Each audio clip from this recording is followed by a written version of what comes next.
South Africa's political battle over colored voters has taken another turn after Patriotic Alliance leader Gayton McKenzie described National Colored Congress leader Fadiel Adams as a growing threat to people who do not want to hear his message.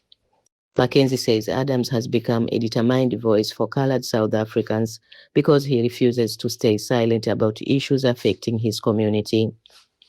In Mackenzie's words, Adams is a threat because he fights for his own people. That statement is significant because it places Adams at the center of a political contest that is becoming increasingly important, particularly in the Western Cape.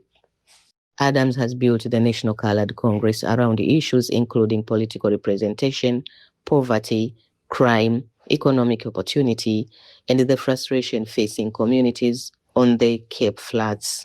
His approach has been to challenge larger political parties and argue that colored communities are often remembered during elections but overlooked afterward.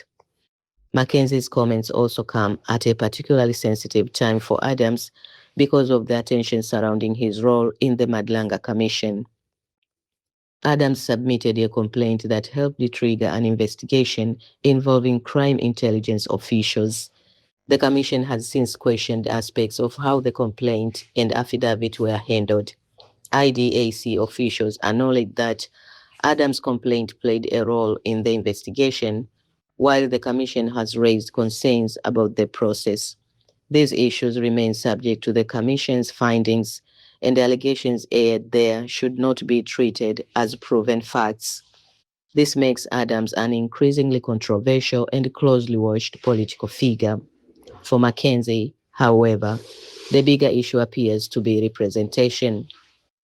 The Patriotic Alliance has worked aggressively to establish itself among working class and colored voters, while Adams is positioning the NCC as a political vehicle specifically focused on colored community concerns.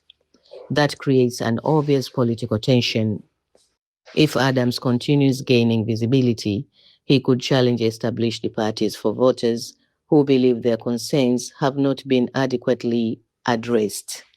At the same time, Mackenzie's public defense of Adams could signal that he sees Adams as someone whose influence cannot simply be ignored. The bigger question is what happens next.